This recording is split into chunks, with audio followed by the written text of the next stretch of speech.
In early December 1944, the Allies thought the war was all but over and the Nazi war machine broken for good.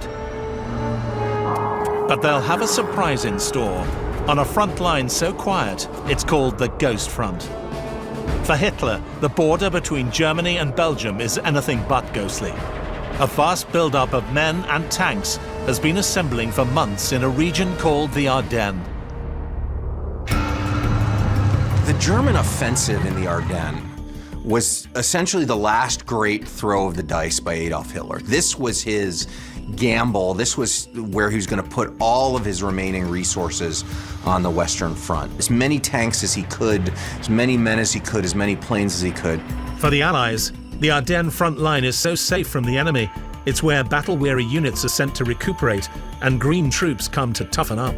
The Allies are not really expecting a huge offensive in this particular part of the front. They're also not sure whether the Germans are able to launch an offensive at all, because the Germans have taken quite some beatings since the days of Normandy, and so they think that the Germans are simply not able to launch a huge offensive. Even more reassuring for senior Allied commanders, the Ardennes is one of the most difficult places to carry out any offensive, especially by an army that's all but finished. The terrain itself is almost designed by God to make it impossible for armoured warfare. It's very, very densely wooded, lots and lots of rivers, deep ravines, and it was the depths of winter. Worst winter in Europe for 40 years, snow deep on the ground, absolutely horrific temperatures. So as far as the Allies were concerned, there was no threat there. US forces stationed on the front line are the new recruits of the 106th Infantry Division and the 14th Cavalry Group, novice soldiers fresh from South Carolina and stretched thinly patrolling 30 kilometers of German border. Most have never seen a shot fired in anger. Hitler's plan: to drive 3 armies straight through the Ghost Front, over 300 kilometers west to the coastal port of Antwerp in a lightning attack. Hitler has gathered his most hardened fighters. Crack SS divisions will be targeting Antwerp. While in the center, the 5th Panzer Army is charged with taking Brussels, under the command of highly decorated tactician General Hasso von Manteuffel. Reporting to him, the aristocratic General Freiherr von Luttwitz, commander of the 47th Panzer Corps. Alongside him, hardened by years on the Russian front, General Fritz Bayerlein, commanding the elite Panzer Lehr Division. In the utmost secrecy, almost 500,000 men and 4,000 tanks, assault guns and artillery prepare to attack. As the countdown to battle approaches, a deathly hush settles over the forests, concealing the Reich's great last bid for victory. Under heavy cloud, and in the worst winter for a generation, the Germans strike their completely unsuspecting enemy in a dawn attack of blistering ferocity. 5:30 a.m. on the morning of the 16th of December, the German barrage opens up. And it's the largest German barrage that they've had on the Western Front, so the most guns that they've been able to concentrate since the D-Day campaign. And German soldiers are not used to that weight of firepower, and for once they feel, you know, the god of war is kind of on their side. Their enemy is completely surprised. They are deluged with artillery and an absolute firestorm of German infantry and Panzer Grenadiers coming towards them out of the morning mist. We could see the land in front of our sector erupting with explosions. One had the impression that the whole world was going under. Such a massive and unrelenting drum fire I had never experienced before. The sparse US defense falls instantly. The front line is smashed and bulges out into Belgium before the advancing tanks. Hitler's massive breakout will have to stay on hard roads, securing the towns they pass through. The first and most important is Bastogne.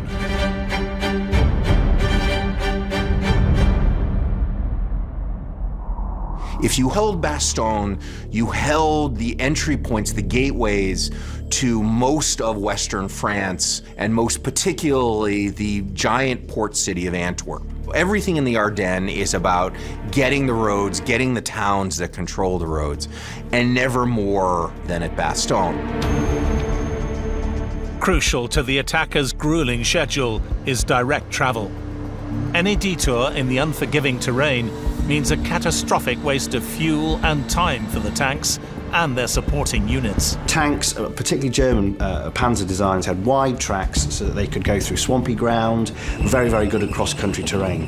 However, every one Panzer there's 30 trucks and scout cars and so on, all behind them, on wheels, and they were just not designed in any way, shape or form to be able to grow cross-country. But even with hard roads and a direct route, there's still a major problem for Hitler. Economically, Germany is on its knees. Everything is in short supply, not least fuel. An army might march on its stomach, but a panzer needs fuel. And a World War II German panzer needed an awful lot of it. Typically, one tank would get it about 100 miles. After that, it would need to be refueled with these. These are 20-litre jerry cans. The problem was there were steep ravines, heavily wooded terrain, very, very difficult to grow cross-country. And of course, whereas a panzer might be able to go cross-country, the truck carrying these most definitely can't. And the solution that Hitler hit upon was to steal the fuel from the Americans as they advanced. They would take it from their own fuel dumps. But it turned out to be a complete fantasy. With the assumption of straight, hard roads, an abundance of fuel to seize and no enemy resistance, Hitler decides his attack can be done in record-breaking time. So he sets a punishing schedule for his commanders. To get his forces through the Ardennes, Hitler has given his armies a timetable really tight of only 2 days. Now this is bizarre because in 1940, his favourite general, Major General Erwin Rommel, had gone through the Ardennes and had taken 3 days. But in the middle of winter, when the terrain is even more difficult, Hitler wants his 3 armies to do that march in 2 days.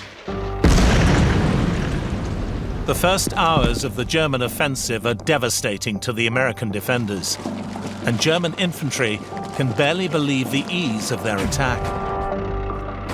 Half crouched, instinctively presenting a smaller target, we cautiously began moving forwards.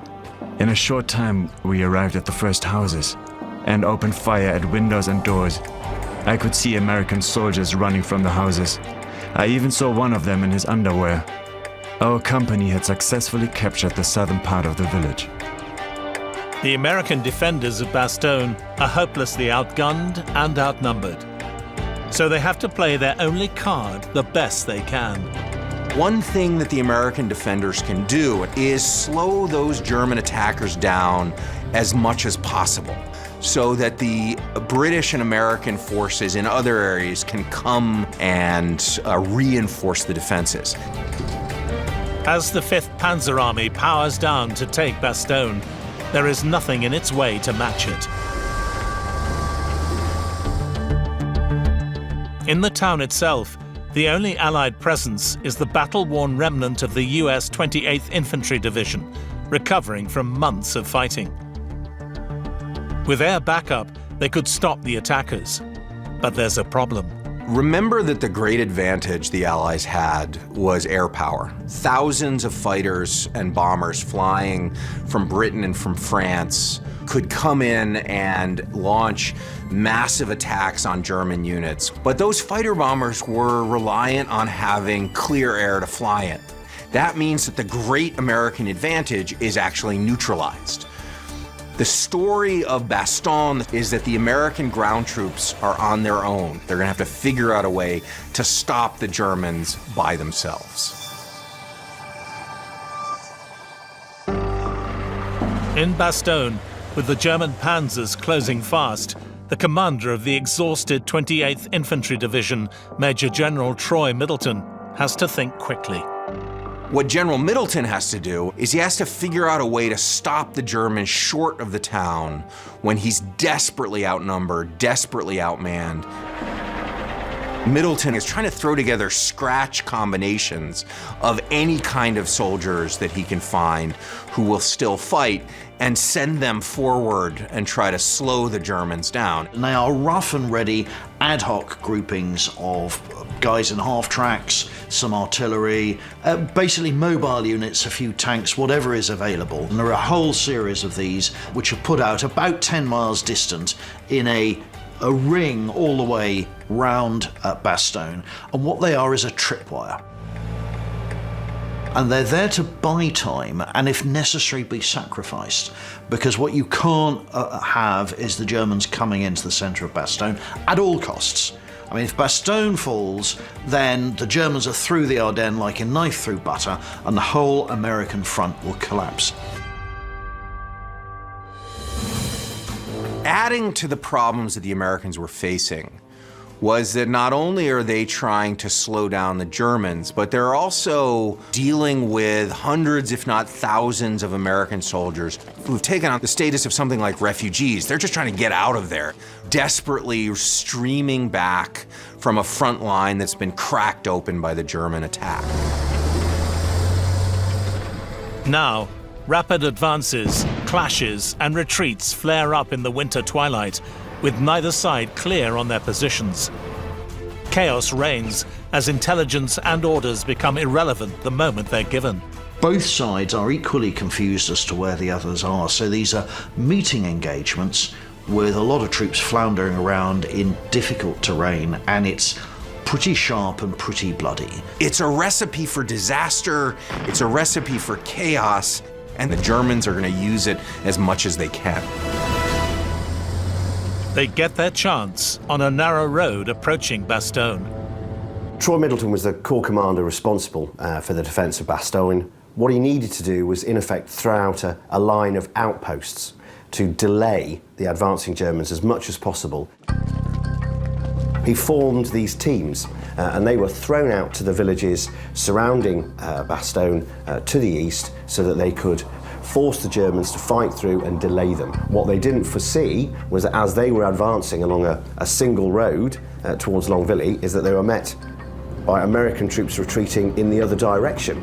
And of course they weren't able to get off the road and get round each other. So what they had was this absolute traffic jam from hell.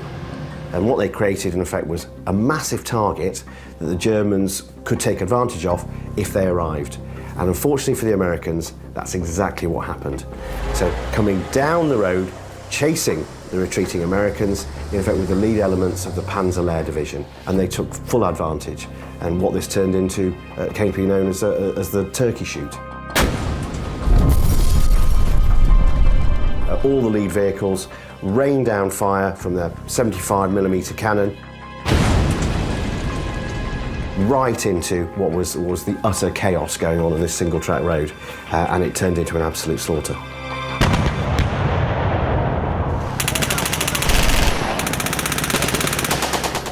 Vehicles and men were hit by flying shrapnel, and the screams from medics were drowned by the crack of the bursting artillery shells. Split-second decisions had to be made, and it was decided to take as much of our equipment across country as we could. Men and machines flee in disorder into the surrounding countryside. The rest are left to their fate. By the end, over 100 American vehicles are wiped out, their occupants dead, captured, or missing.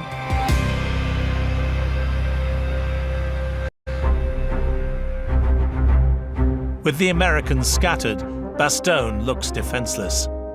But on the outskirts, General Fritz Bayerlein holds his Panzer-Lehr division back. He received some intelligence from a local that there was a large American armoured force close by. He decided not to barrel through Bastogne, take it by a coup de main, but instead send out smaller forces to reconnoitre the area and see what he was actually facing.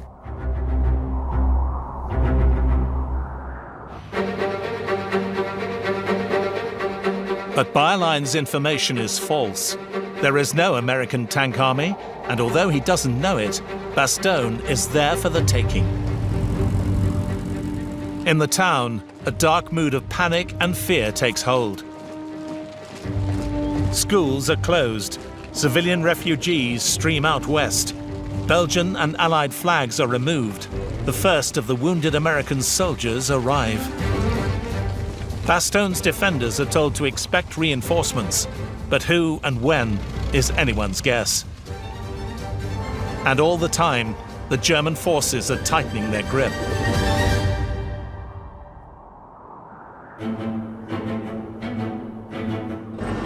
Unwilling to attack Bastogne, the Germans begin a slow creep around the town, intending to encircle it. The defenders don't know it yet, but it is the beginnings of a siege. If you think of Bastogne as a fist and two pincers slowly working their way round the fist, and the pincers are two German armoured divisions accompanied by infantry. In the confused conditions around the town, any kind of front line is impossible to determine by either side. You find the two sides completely mixed up, trying to occupy the same piece of ground, and it's only when an American goes over to borrow a pick from a neighbouring unit he finds they're Germans rather than Americans. You realise just how confused this sort of situation is. The race to take Bastogne has now turned into a long game of encirclement, never intended in Hitler's plan. The cautious German strategy now gives the Allied command a golden opportunity to save the town, but they'll only get one shot. The American commanders are looking for any units they can find to try and plug the gap, any effective units. They turn to their nearest reserve forces, who happen to be paratroopers. The American 101st Airborne Division, the Screaming Eagles, as they were called, is one of the elite units that the U.S. Army put together.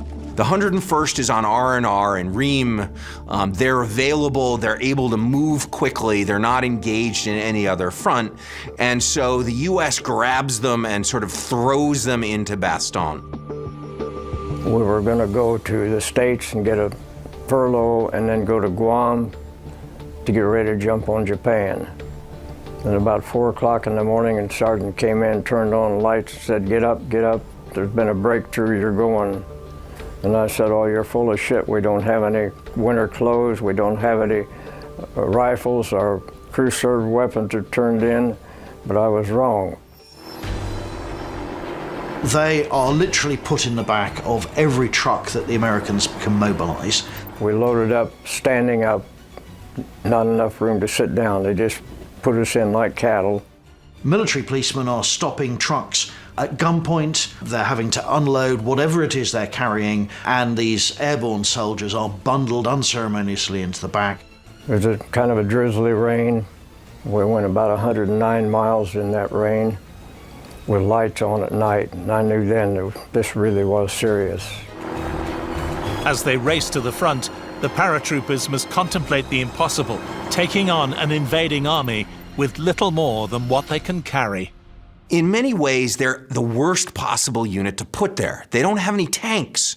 They don't have any heavy weaponry. They don't have any of the equipment that they need to fight off a German panzer attack. So it's all very well Eisenhower deploying airborne divisions, but they're designed to be shock forces. They've only got the ammunition they can carry, and of course there's going to be no resupply because this is a siege. As they move up to Bastogne, a lot of the 101st soldiers are stopping the retreating American soldiers, the refugees, and sort of taking their ammunition, taking any kind of equipment they have from them. And they were all disoriented, and some of them crying, and they said, where are you guys going? We said, we're going to fight. And they said, oh, they'll kill you, everybody. They're killing everybody. One officer from another unit found some ammunition, and as you went by, you picked up whatever was there. We dumped us off in a muddy field. We started walking, and I saw a little sign that said Bastogne. That's how ignorant we were. We didn't even know how to pronounce the name, didn't know what country it was. As the Germans prepare to crush the town, Brigadier General Anthony McAuliffe of the 101st sends his men out to defend it. When the 101st arrive in Bastogne, they arrive just before the Germans, and I mean literally a couple of hours. So it's an incredibly close-run thing, and the Germans don't realise just how they frittered away the time that they had. Had Bayerlein not lingered, he would have been in Bastogne before the 101st, and the Americans would have been too weak to stop that happening. If you picture a wagon wheel and the spokes, Bastogne was the hub of the wheel, and we were the spokes, various units. And it so happened that my spoke was one of the main roads, and that's where we fought. We pulled into a big barnyard and unloaded. The commander says, "Get your troops off. I want you to get up this road here. You run into the Germans and stop them." I say, "Yes, sir." They were attacking with divisions, the Germans were, and I had one rifle company with about 100 men. The biggest killer of infantry in the Second World War was not bullets, but shrapnel from artillery shells. The foxhole, or slit trench, offers some protection, but with the enemy closing in, protecting yourself is yet another race against time. So this is the standard US Army issue M1943 entrenching tool. It's light, it's compactable, can be used both as a pick and as a shovel. The first thing the Screaming Eagles wanted to know when they arrived was how long before the Germans were going to get there, because that's how long they've got to dig. If they were lucky, they'd find something like this, a shell crater. Absolutely perfect, the job's already half done. If not, they'd have to go outside and start digging themselves.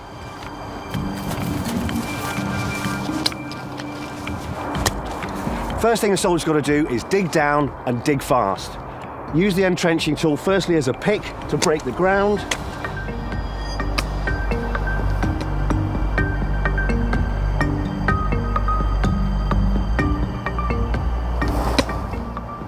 Once he's started to get into the ground, move the shovel to its proper dig position and then start to cut down as fast as he possibly can.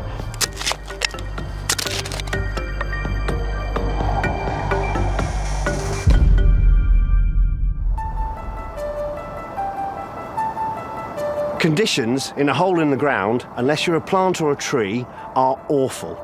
They tend to fill with water, they're cold, they're inhospitable, and clearly they're filthy. If you're there for over a day or two, then life becomes incredibly hard. You can't move, you're stuck in your foxhole, it invariably starts to fill with water, it soaks through whatever you're wearing on your feet, and if you're not careful, you're going to get trench foot and become debilitated.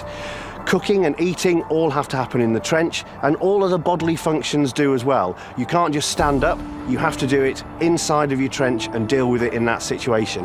And that all makes living conditions, particularly in the winter when it's cold, absolutely dreadful for anyone who's got to live in a foxhole. As the 101st dig in, over 300 kilometers south and soon to arrive in Bastogne, Private Clayton Bird would find conditions considerably harsher in the Ardennes. So harsh that unconventional methods would be needed. The ground was so frozen, it was absolutely impossible to dig a foxhole with any kind of tool that we had. What we did, we took TNT and blasted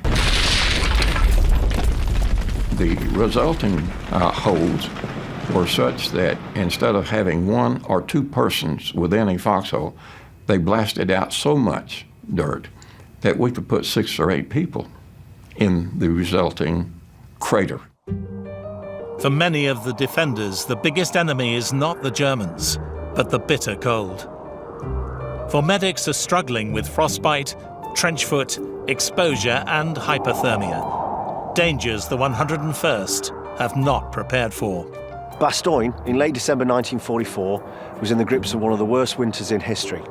The Germans trying to take the town had the advantage of knowing that they were going to be on the offensive. Many of them had experience on the Russian front and were equipped with reversible smocks and full winter gear. They were going to need this as the snow was deep, temperatures were dropping through the floor. The Americans rushing to defend the town were not so well equipped. They grabbed whatever kit they could, and unfortunately, a lot of that kit was not fit for purpose. Combat gear, pair of trousers and pair of smock.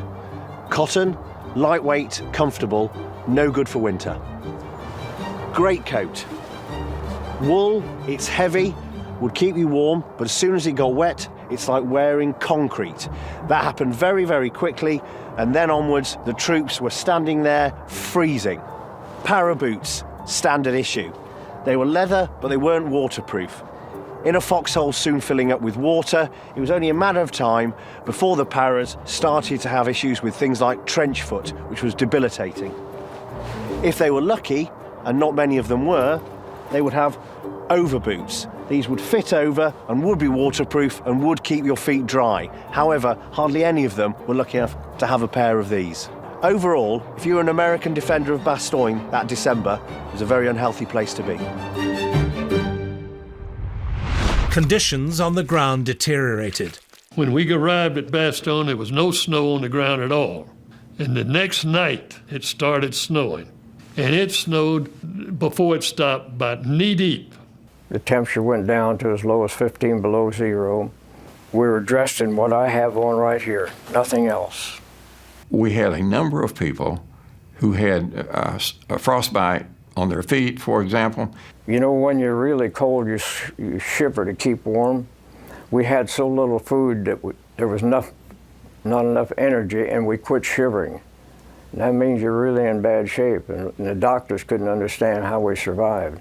They said, change your socks every day. And even in combat, we did that. And we changed them, and we did the best we could. And yet, at the same time, we suffered horribly.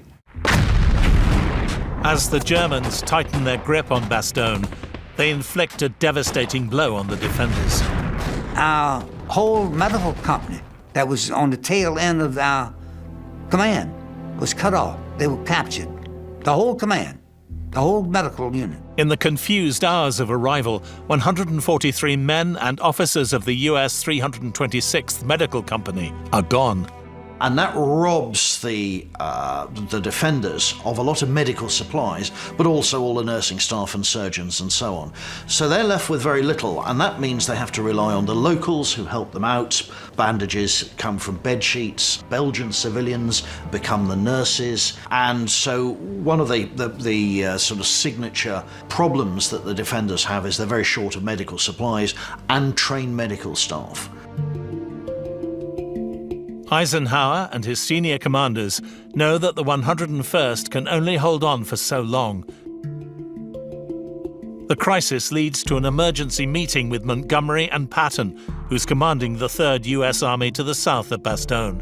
Now, at the meeting, Eisenhower asked both Montgomery and Patton how quickly they could turn their forces and attack northward into the Ardennes against the Germans. Disengaging your army from active combat, make a solid left or right turn, and go in a completely different direction. Armies are not good at doing that. Montgomery, being the sensible, somewhat conservative British commander, said, it'll take me 2 weeks. Patton said 2 days. And Eisenhower said, George, don't mess with me. And Patton said 2 days. And so Eisenhower said, all right, if you can do it, do it. With the two German armies sweeping around it to north and south, Bastogne is effectively encircled.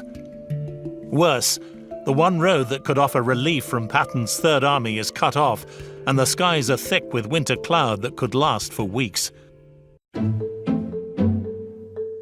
Knowing the defenders are in a desperate situation, the Germans offer them an opportunity to surrender. People have asked me, well, did you think about surrendering? And I said, no, there wasn't a single soul that ever said a single word about surrender. That was not in our vocabulary. We were trained not to think that way. We are always going to prevail no matter what. The German corps commander surrounding Bastogne is an old school Prussian general aristocrat called Freiherr von Luttwitz. So he writes a note saying, you've got to surrender or superior forces will crush you. And McAuliffe realizes he's got to do something. And he looks at this note and says aloud to his command group in their operations room, nuts. And so the famous response is typed up from the American commander of Bastogne to the German commander, nuts. And off it goes. On the 22nd, the German commander, ridiculously enough, demanded surrender of the surrounded town. I just replied nuts, for I knew that one word best expressed the feelings of the division. Von Luttwitz has blown it because he's tried to bluff the Americans into surrender, and he knows he hasn't got enough forces to actually force the issue and destroy everyone in Bastogne, as he threatened to do. The siege went on. They gave us 2 hours to think this over, or they're going to annihilate us. So we all sat around waiting for this to happen. Nothing happened. With their bluff failed, the Germans vow to crush Bastogne, and the Americans prepare for the worst that their enemy can throw at them. Each side will have to maximize whatever advantage is on offer. The American defense of Bastogne, as weak as it was to begin with, had a few things that worked in their favor. And one of the most important one was the design of the town of Bastogne itself. You might actually say it looks a bit like the structure of a medieval fortress with outposts. And these could be utilized by the American forces, and these could be strengthened and defended against the advancing German troops. On the German side, what you find is that their advance through these built-up areas, of course, causes problems, because the moment you drive armor into built-up areas, tanks become lame ducks, and it's relatively easy for the enemy to knock these out. But taking out panzer tanks is hard if you're armed only with light weapons. American infantry and paratroopers have their own special reasons to persevere when faced with enemy armor. Infantrymen just don't like tankers because they have it far easier. They're warmer, they're out of the wind and the rain, etc. They've got a vehicle, they don't have to walk everywhere, everything can be stowed. Life is peachy as far as the infantry is concerned if you're in a tank. Infantrymen have an inbuilt desire to humiliate them and destroy them anyway, and that's not even the enemy, and so on. That's your own side. The weapons that you have to take those tanks on, handheld weapons such as bazookas, are useful, but their range is very, very short, and so is their penetrating power. We didn't even try to penetrate the armor of the German tank. We just didn't have the weapons to do it. We had a bazooka. We would try to hit the tread, and then that would leave the German tank where he could not move. And that's the best, ordinarily, that we could do against the German tanks. The 101st and McAuliffe are holding the line, but time and ammunition are running out. Night and day, the Luftwaffe bombs Bastogne blindly through the thick cloud, eventually racking up massive damage and forcing civilians and defenders underground.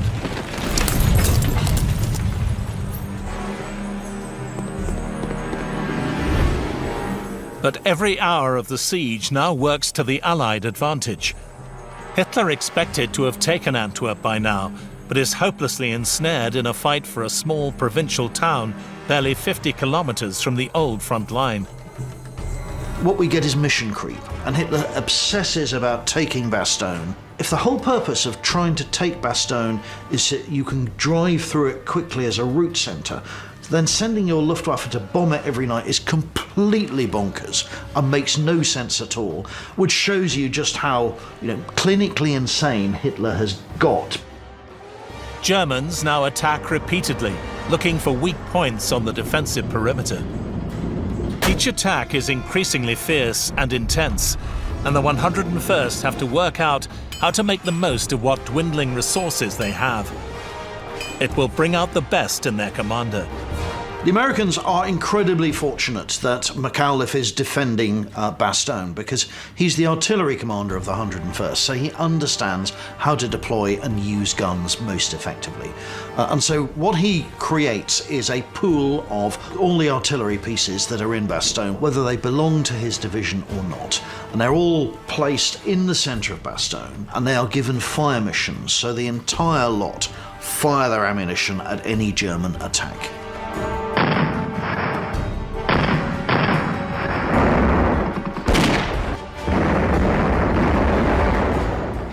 artillery guys zeroed in on the tanks and knocked out a couple of them. We held on, and then the German. The American defense can just about hold as long as the Germans concentrate their attacks singly. If the Germans had attacked in two places at one time, they would have run all over us. But they attacked in a single place each time, and we managed to stop them. On the dawn of Christmas Eve, a dramatic change in the weather sends morale soaring. A crystal clear sky brings hundreds of supply planes.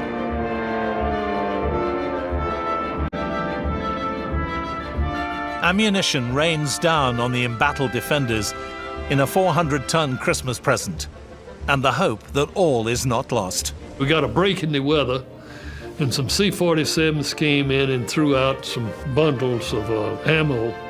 After the planes started flying, the first things came in were not food, it was ammunition. More than ammunition, Bastogne needs reinforcements, but Patton's men have problems of their own, the weather and stiff resistance from the enemy. Patton always believed that he could get his army moving faster than anyone else. But what Patton discovered was the same things that had slowed the Germans down as they were moving forward were now slowing the Third Army down. The weather was terrible. There was an enormous amount of snow on the terrain and on the roads. There were a lot of American refugees still flooding out of the area.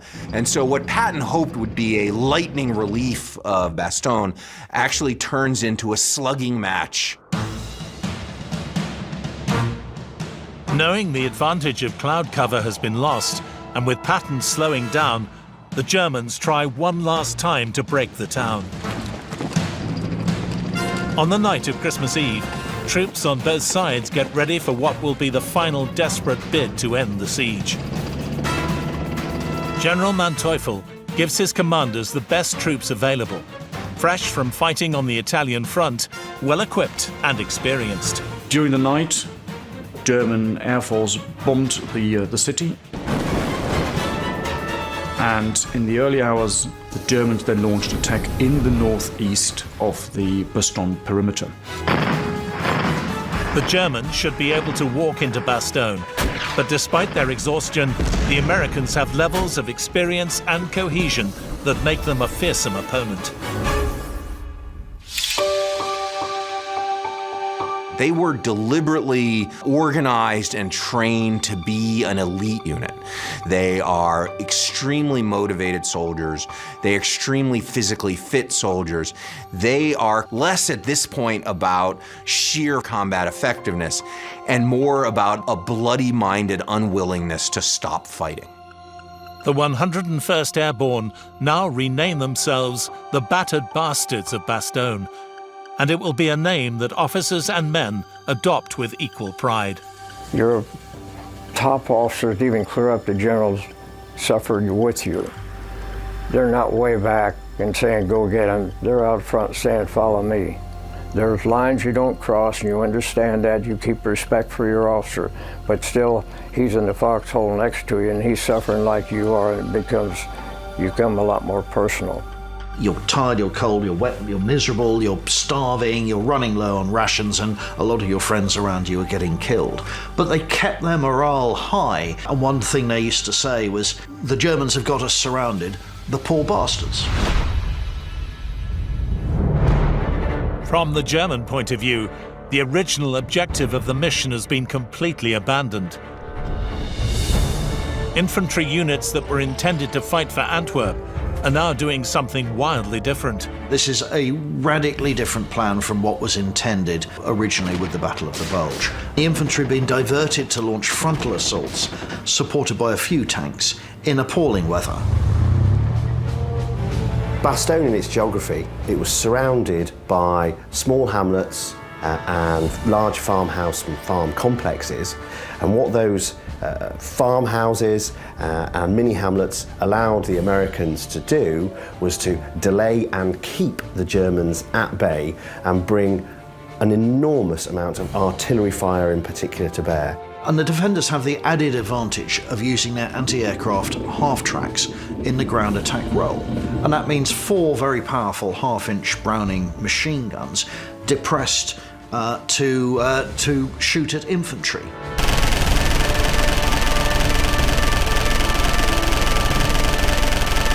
What they wanted to do was to saturate the German attackers with as much high explosive and shrapnel as they possibly could. And the Brownings and so on, perfect for that. And they would use those to literally fire into the mass of the attacking infantry and so on, and then let the explosive and shrapnel do its work and tear the advancing attacking troops to pieces. As Christmas Day dawns, every man of the 101st is in the fight of his life. Before long, the centre of Bastogne is within sight of the German attackers. McAuliffe can see everything that's going on. It looks as though the Germans are going to penetrate the defences. His staff officers get quite nervous and they prepare to sort of shred and burn documents and things like that. There was great sort of fear. The simple weight of numbers would prevail against the Americans. That was one time I thought, this is it, because they had a bunch of infantry and some tanks, and there was no way I could stop them. I was either going to become a POW or get shot. The reserves from the whole division went to that point and stopped them again. On Christmas Day, the Germans launched their biggest attack with infantry and tanks in large numbers from the west of Bastogne and the rear of the position. Prisoners later told us that their officers had told them that Bastogne was to be a Christmas present for the Führer. The Christmas present consisted of a number of hulks that lie in the center of the ground back of Bastogne now. By 11 a.m. on Christmas Day, it's clear that the German assault has failed. But there is no sign of any relief for the Americans. Only Patton's forces from the south offer any hope for the defenders.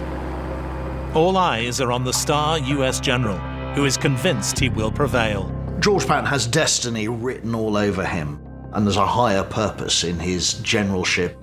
He wants to ride to the rescue of Bastogne. Now, he has very high standards for himself, and he expects his army to live up to that. So he puts the fear of God into his own army, never mind the Germans, and is quite convinced that God is on his side. Divine intervention may have come with the clear weather, but that has brought its own problems. The sky's clear, but the ground temperature goes right down. Everything turns to ice, and that makes it incredibly difficult for the troops to maneuver.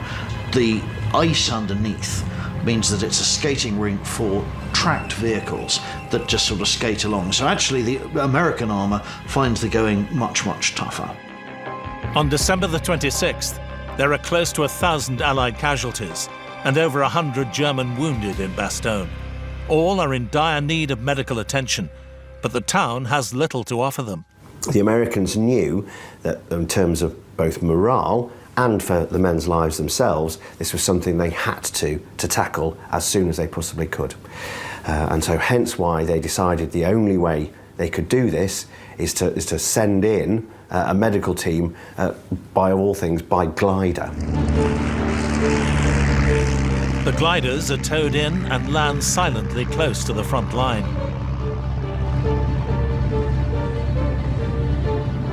The team has no shortage of work to do and carries out 63 operations in the first 24 hours. Oh, I guess there must have been 5 medical officers came in. We sent them to the aid station, and they started working on the wounded. And I was glad I did, because 2 days later I was back there myself. Bastogne is really just one huge general hospital full of all the combat casualties, but almost as many with pneumonia, freezing problems, and trench foot because the weather is so awful.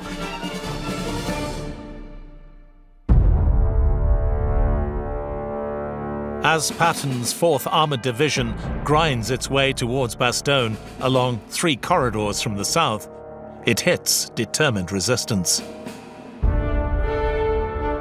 Manteuffel's 5th Panzer Army holds the Americans at bay, convinced that Patton is flagging. For the Germans, the capture of Antwerp is still a possibility. So what Patton hoped and believed would be a blitzkrieg-esque attack right into the flank of the German advance to shatter it, to grind it to bits, turned into an attritional move where he was literally fighting for every yard and every kilometre that his men were travelling against a determined enemy through the same conditions that were befuddling the German attackers themselves.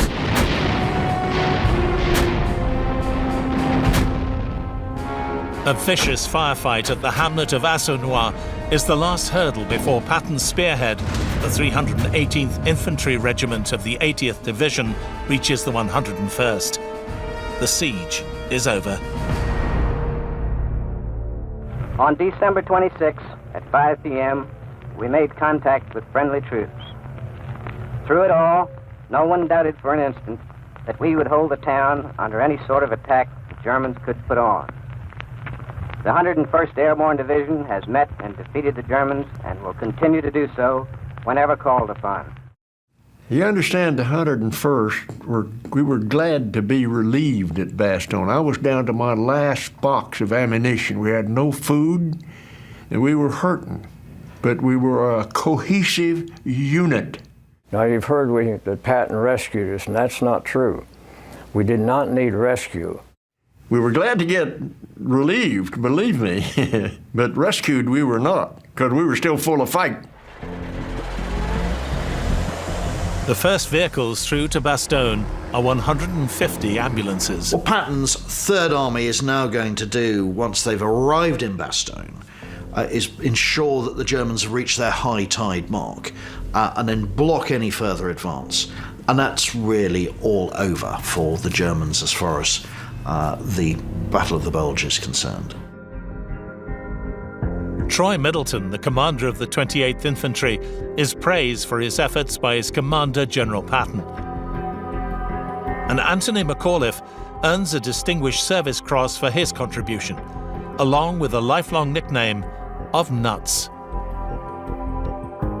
Both Middleton and McAuliffe handled the situation about as well as they could, given the context of what was going on. Especially, I think, McAuliffe, who recognized that his job was as much as possible to stop the Germans from getting any farther down that road. The house was on fire, and they had been given the job of putting the fire out with a garden hose and a bucket. Did they do everything perfectly? Did they do everything right? Absolutely not. But did they do enough? Yes, and they're one of the primary reasons why the Germans didn't get any farther than they did. If Bastogne's frontline commanders and the men serving under them go down in history as examples of military excellence and bravery, the question remains why Hitler's massive buildup was ever allowed to progress as far as it did. I have always maintained it didn't need to happen. The 106th Regiment and the 28th Regiment were put in there because that was a quiet place. And they were reporting to intelligence that there was massive troop movements on the other side with tanks and trucks. And intelligence came back to them and said, oh, they're playing records. They were known to do that. There's nothing wrong. If they had sent even one patrol over there, they would have seen what the actual situation was, and they could obliterate it with bombing. The great failure on the Allied side in the Ardennes, it's the generals who don't think the Ardennes is a vulnerable spot. It's Eisenhower and Montgomery and Bradley who think no one's ever gonna mount an assault through this kind of overgrown, wooded area. Well, somebody had quite recently mounted a massive panzer assault through exactly that territory. The Germans had conquered France in 6 weeks in 1940, largely because they attacked through the Ardennes forest. This was in my view, the worst intelligence error of the Allies during the Northwest European campaign. They had Bletchley Park, they had all the ultra decrypts, they ruled the skies in terms of air reconnaissance and so on. They had better signals intelligence. The one area that they didn't consider was a threat was the Ardennes. For the 101st Airborne, the siege of Bastogne was one of their proudest achievements. The battered bastards of Bastogne held out far longer than paratroopers are meant to in conditions they were unequipped for, and their fighting spirit was undimmed to the end.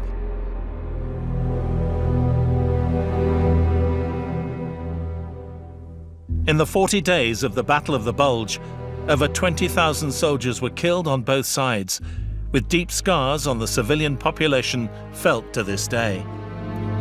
Despite the heavy American losses, it's regarded as the American military's greatest wartime battle, and by some, the greatest of all time.